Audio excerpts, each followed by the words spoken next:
आज देश में जहां एक तरफ बैसाखी हर्षोल्लास के साथ मनाई जा रही है तो वहीं दूसरी तरफ इस बात को भी नहीं भुलाया जा सकता कि आज ही के दिन जलियांवाला बाग हत्याकांड हुआ था, जिसमें हमारे देश के शहीदों ने अपने प्राण हंसते हंसते त्याग दिए थे। हिमाचल में भी आज शहीद भगत सिंह क्लब गगरेट द्वारा जलियांवाला बाग के शहीदों को श्रद्धांजलि दी गई और इस दौरान उन शहीदों को याद किया गया जिन्होंने 13 अप्रैल 1919 को हंसते हंसते हुए अपने प्राण देश के लिए न्योछावर कर दिए थे।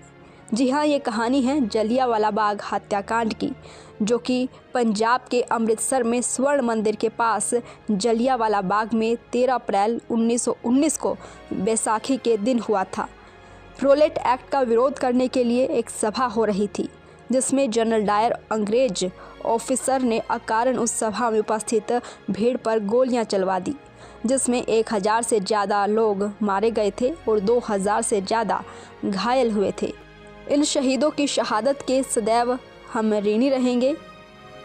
इस क्लब में एक मात्र 21 साल की दामिनी भी सदस्य है, जो कि क्लब में सक्रियता से काम कर रही है और अपना पूरा सहयोग बेजुबानों की मदद में करती है।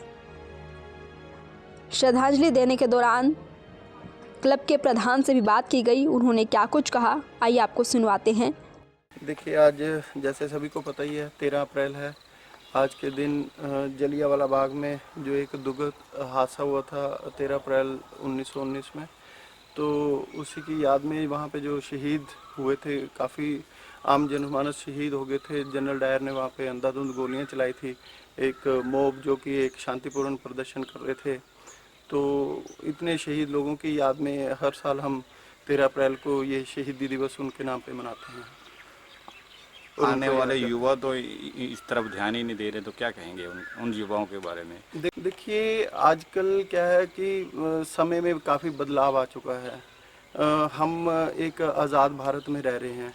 हम जो हमारे स्कूलों का पाठ्यक्रम है, या हम कहें कि अभिभावक जो हैं अपने बच्चों को इस ओर प्रेरित ही नहीं करते, ना तो अपने इतिहास के बारे में बताते हैं कि कौन सा दिन किस वजह से मनाया जाता है, उसका क्या महत्व है, क्या नहीं। अगर कोई नाम भी लेता है तो वैसे ही उनको फॉर्मेलिटी के तौर पर याद करता है।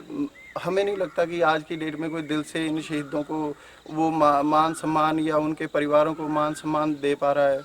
जागरूकता की कमी है। बच्चों को जागरूक करना चाहिए कि ऐसा ना हो कि आने वाली पीढ़ी बिल्कुल धीरे धीरे, जैसे आज के समय में कम हो गया है, धीरे धीरे ये हमारी चीज़ें इतिहास से धूमिल ही हो जाएं। जिन्होंने भारत को आज़ाद कराया उन्हीं को याद नहीं करना, क्या मानते हो आप? देखिए, ये तो एक तरह से धोखा करने वाली बात है। जो शहीदों ने ये सोच के नहीं शहीदी दी थी कि आने वाली पीढ़ी ऐसी निकलेगी कि हमें मतलब याद करना, नाम लेना तो दूर, हमें याद भी ना करे। उन्होंने एक निस्वार्थ भाव से अपने घर परिवार को छोड़ के, वो भी युवा थे, अपना शादियां कर सकते थे, अपने घर बसा सकते थे, अपने माँ बाप का सेवा कर सकते थे, लेकिन उन्होंने धरती माता को सर्वोपरि रखा, अपने भारत माता को सर्वोपरि रखा, और उन्हें अपने जो गुलामी की जंजीरों में जो भारत माता जकड़ी थी, उससे आज़ाद कराने के लिए अपने प्राणों की आहुति दे दी। मुझे लगता है कहीं ना कहीं जहाँ भी वो होंगे इस समय, तो उनकी आत्मा को ठेस तो पहुँचती होगी, भी उनकी कुर्बानियों को याद करने वाले अब बिरले ही बचे हैं।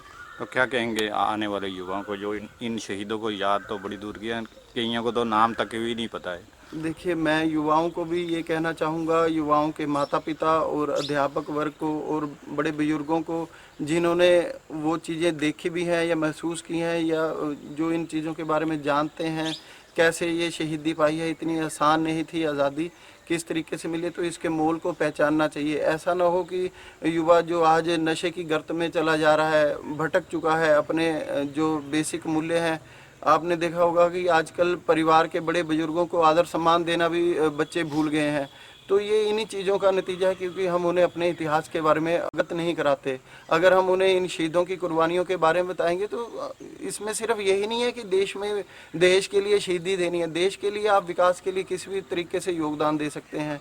अपने बुजुर्गों का कैसे मान सम्मान करना है, कैसे मर्यादित रहना है, ये सारी चीज़ें हमें ये चीज़ इनके बारे में जानने से, इनकी जीवनियों के बारे में पढ़ने से पता लगती है, और युवा एक नई दिशा में जाएगा इससे। अगर हम ये चीज़ें धीरे धीरे खो देंगे, अपने बच्चों को नहीं बताएंगे तो कोई पता नहीं कि देश कहीं दोबारा गुलाम ना हो जाए। हमें तो इसी चीज़ का डर रहता है। दैनिक सवेरा के लिए गगरेट से सुखविंदर की रिपोर्ट।